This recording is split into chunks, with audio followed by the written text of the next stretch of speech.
welcome back to the deep dive. Ready to dig into something different today? Definitely. Always up for a new adventure. Okay, so today it's land and agricultural investments.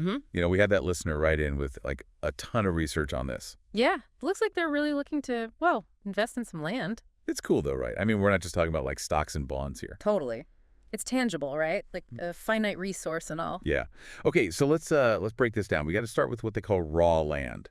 So what is that exactly? So basically, it's land in its like most natural state. Think of it like an empty lot you see in a city, or maybe like a big piece of land in the country, just wide open space. Gotcha. So no development, it's all potential. Exactly. And that's like a big draw for investors. Low maintenance costs, right? Yeah. Potential for it to go up in value. Plus, you've got options. You can develop it in different ways, depending on how things change. Sounds pretty good. Yeah. But I'm guessing there are downsides. Well, yeah, of course. One of the biggest things is financing. It's harder, Lenders see it as riskier than property that's already developed. That makes sense. And then there's the cash flow thing. You're not going to see any money coming in right away unless you lease it or develop it, which, takes time. Oh, for sure. Yeah. And speaking of development, that's where things get really interesting, don't they? It does. I mean, we're talking about turning that raw land into something totally new. Yeah. Could be houses, maybe commercial spaces, even like a farm that's, eco-friendly. Lots of possibilities, right? I was reading one of the articles and it said that if you do it right, land development can increase the value of a property like 10 times over. Wow, 10 times. But yeah, the source material really stressed that it's a big commitment. Not a casual thing. No. Lots of upfront costs. And then you've got all the zoning and permits, managing people, dealing with the market going up and down. It's a lot. It is. There's actually this story in one of the articles. Yeah. A developer wants to build this eco-friendly community, right? Spends like almost 10 years trying to get it approved. 10 years. That's what it said. Wow, that's dedication. Talk about a long game. Speaking of long game, what about farmland? Ah, farmland. This is where things get down to like our basic needs. Food. Exactly. And, it might surprise you, but farmland has actually done better than the stock market over the last 20 years. People got to eat, right? No matter what the stock market's doing. True. So farmland, you're saying, it's pretty stable, could be profitable long term. Yeah. And there are a few ways to approach it. You could buy land to grow stuff, raise livestock, even just lease it out to other farmers. Oh, like be a landlord for farmland. And kinda, yeah. Some people are even adding solar panels or wind turbines, get a little extra income. So you can kind of diversify within farmland, huh? Interesting. Yeah, it's not just like buy a plot of land and you're set. You can't just sit back and watch the corn grow. Exactly. It's a business. You got weather to think about, prices changing, and everyone wants sustainable practices these days. Definitely. So maybe not for someone who's looking for like a totally passive investment. Probably not. But for someone who really cares about, agriculture. Yeah, or want something, tangible, something they can really see growing, literally. That makes sense. Okay, so we talked about raw land, we talked about farmland. But what about something, a little more personal? I'm curious about these homesteads. Ah, homesteads. Sustainable living, right, that whole thing. It's less about just money and more about, like, a whole way of life. Right. Being self-sufficient, growing your own food, maybe generating your own energy, that kind of thing. Exactly, like minimizing your footprint, being more connected to, where things come from. It sounds appealing, actually. One of the articles was talking about renovating these old farms, turning them into these really cool, eco-friendly homesteads. Yeah, sounds like a challenge, but, like, super rewarding, too. I bet. It's a different set of skills you need, though, right? Yeah. Definitely. You're trading city life for something, more rural. Maybe even isolated. Yeah. But think about it. Lower cost of living, healthier lifestyle. You're not so reliant on, like, the system. It's kind of like going back to basics, Okay. but in a more, like, intentional way. And it's not like you can't make money. Oh, yeah. There are ways to make it work financially, right? Lots of homesteaders sell their produce, you Yeah. know, farmers markets and stuff. Some even teach workshops on sustainable living. Yeah. Cool. Okay, so we've got raw land, we've got farmland, we've got homesteads. What's the last category for today? The last one, recreational land.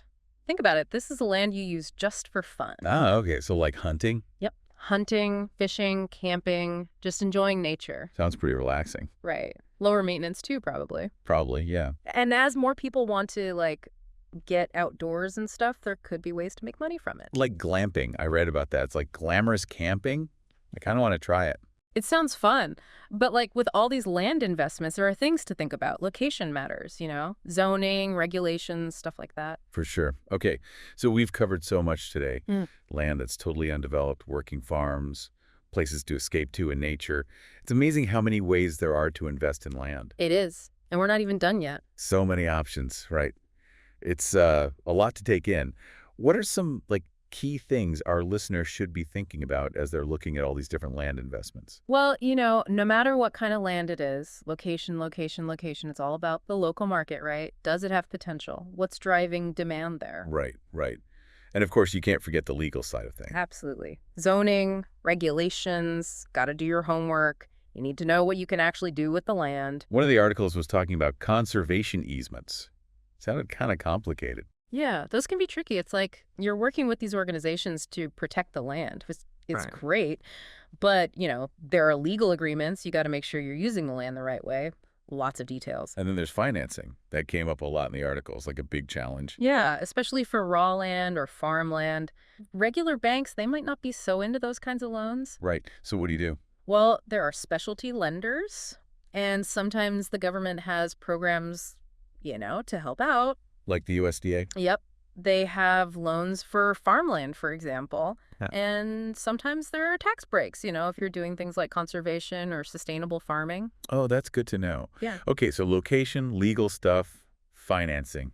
What else? Oh, exit strategy. That's Yeah. important, right? Huge. People forget about that. You get all excited about buying the land, but what's the plan? You gonna sell it later, develop it, pass it on to, your kids? Yeah, got to have an end game in mind, so to speak. Definitely. Helps you make better decisions along the way. Okay, so we've talked about the big picture stuff, but let's get practical for a minute. Managing land, especially farmland, it's work. Yeah, you can't just buy it and forget about it. Exactly. Daily operations, equipment, maybe you need people to help you. Do you know how to do all that? Or you're going to have to hire someone. Exactly. And don't forget the environmental stuff. Are you being sustainable? Yeah. Taking care of the land? It's not just about, making money. It's about doing things the right way. For sure. Okay, so we've covered the main categories, right? Raw land, developing land, farmland, homesteads, and places for, recreation. But our listener also sent us stuff on some other strategies. Like land banking. Yeah. And leasing. Yep. Land banking is like you buy the land and hold on to it, waiting for the value to go up. So it's like a really long-term investment. Yeah, developers do it sometimes. Or investors who, think a certain area is going to boom. Yeah. Well, one article had an example about some land near a city that was growing really fast. The land value just skyrocketed. Wow. Big payoff, but you got to be patient. And a little bit lucky, too.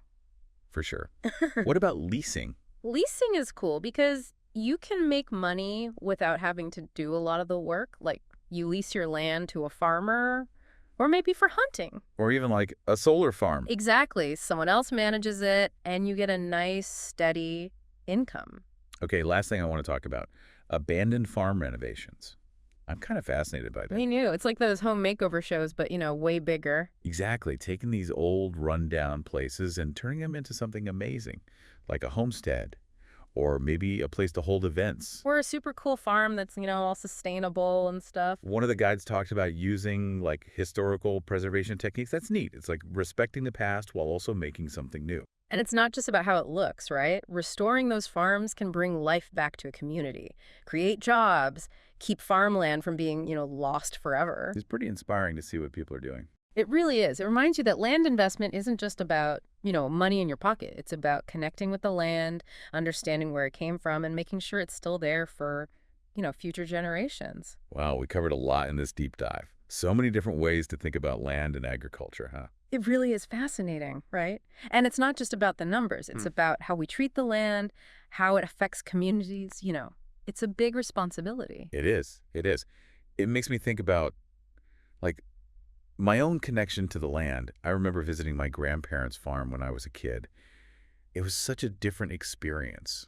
Not just about the work, but about feeling connected to something, bigger. I know what you mean. And Yeah. it makes you realize how important it is to think long term. When we invest in land, are we doing it sustainably? Are we making it better for the future? That's the big question, isn't it? But it's a good question to ask. I guess that's one of the things I'm taking away from this whole deep dive. Land investment, it's not just a business deal. It's about making smart choices, Right. understanding all the different angles, and finding that balance between making money and, well, doing what's right. Couldn't have said it better myself. So, as we wrap things up here, what's sticking with you the most from all this? What about land and agriculture is really grabbing your attention? For me, it's the potential. There's so much room for creativity, for new ideas, all these technologies coming out, sustainable practices, communities working together. It feels like things are changing in a good way. Yeah, there's a lot of positive energy out there. It's inspiring to see people taking action. Well said. Okay, I think it's time to wrap up this deep dive.